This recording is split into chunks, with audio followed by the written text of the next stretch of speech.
কোনো কথা নাই। আল্লাহকে নিয়ে কটূক্তি করবে, ডাইরেক্ট এক সংসার মৃত্যুদণ্ড।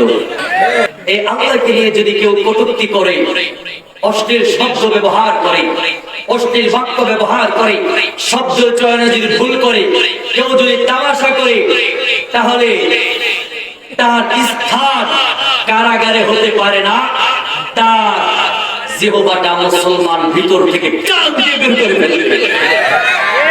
এখন আমাদের দেশে আউল বাউল বের হয়েছে, ভাতকে যদি ভাত বলে, ডালকে যদি ডাল বলে, বাউলকেও বাল বলতে হবে, ঠিক না?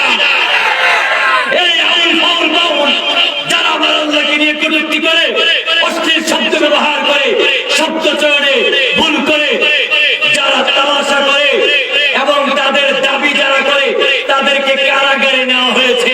কিছু মোট খাওয়া মানুষ এবং যারা জন্মে মুসলমান হলো বেজন্মা, বাপ মা যাদের ঠিক নাই, তারা আবার মানব বন্ধনে ডাক দেয়। এই আউল বাউল যাদেরকে নিয়ে যাওয়া হয়েছে, তাদেরকে নাকি ভুল করা হয়েছে, অচিরেই তাদেরকে বের করতে হবে।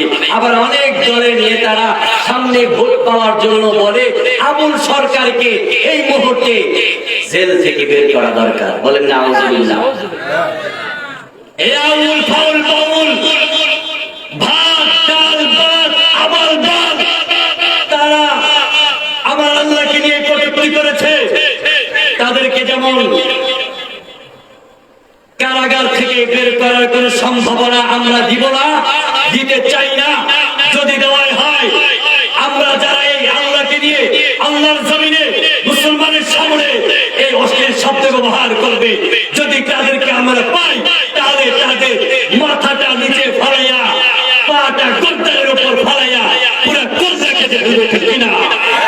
তাদের পক্ষপাতিত্ব যেই দল, যেই মত, যেই নেতা, যেই নেত্রী যারাই করবে না কেন, তাদের করলেও আমরা ঠিক রাখবো না।